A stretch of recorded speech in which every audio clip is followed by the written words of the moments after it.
If you go to the far west end of the Roman Forum, in a sloped patch of grass, you'll find the base of a pillar called the Milarium Aurum, also known as the Golden Milestone of Augustus.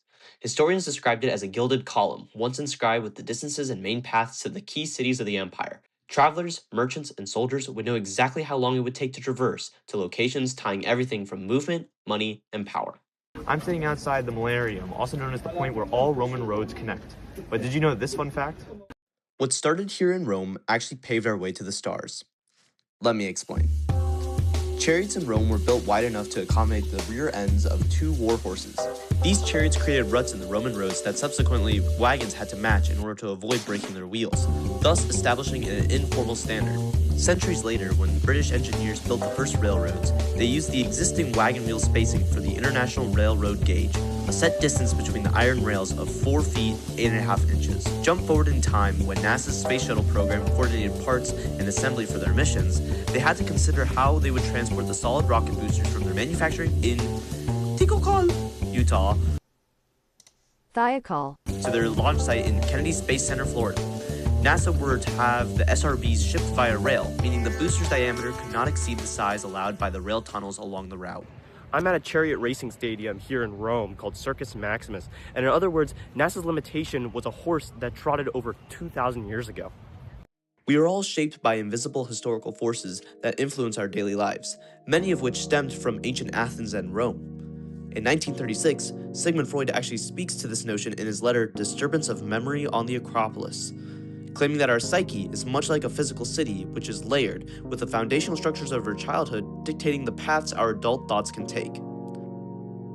Freud describes a moment in 1904 when he stood atop the Acropolis, and instead of feeling amazed of what he was seeing, he was struck by derealization. His brain felt to reject reality. He perceived it as almost non-existent, a place that he'd only learned through his schooling. The root cause of Freud's disturbance was in his youth. Growing up poor, the idea of adventure and the prerogative to travel was quoted beyond the realms of possibility. Furthermore, given the context of Freud's father, who was a wool merchant and had no secondary education, Freud considered that he had surpassed his father, which brought him a sense of guilt. For Freud, our perception of the world is malleable, warped by the gravity of our personal feelings. However, others see a much more rigid foundation beneath these emotional ruins. I'm here on the Tiber River passing underneath some of the oldest bridges here in Rome. And just like bridges in Rome, some things actually do persist from generation to generation. Michael Sayers talks about this in his book. In statues, Sayers claims that there is one thing that remains consistent throughout the lifetime of monuments, that are not impacted by things in our past such as Freud's disturbance. It's death, macabre, morbid curiosity, the spectacle of death. It's intrinsic in our beings as humans. We fear death for its unknown, and we see how Romans attempted to answer such callings in their architecture. Take for example the Pantheon. Constructed in the early 2nd century CE and commissioned under Emperor Hadrian, it was once Rome's declaration and establishment of divine rule. The name Pantheon stems from Greek, meaning all the gods. Its religious significance, an iconic open oculus connected the earth to the heavens.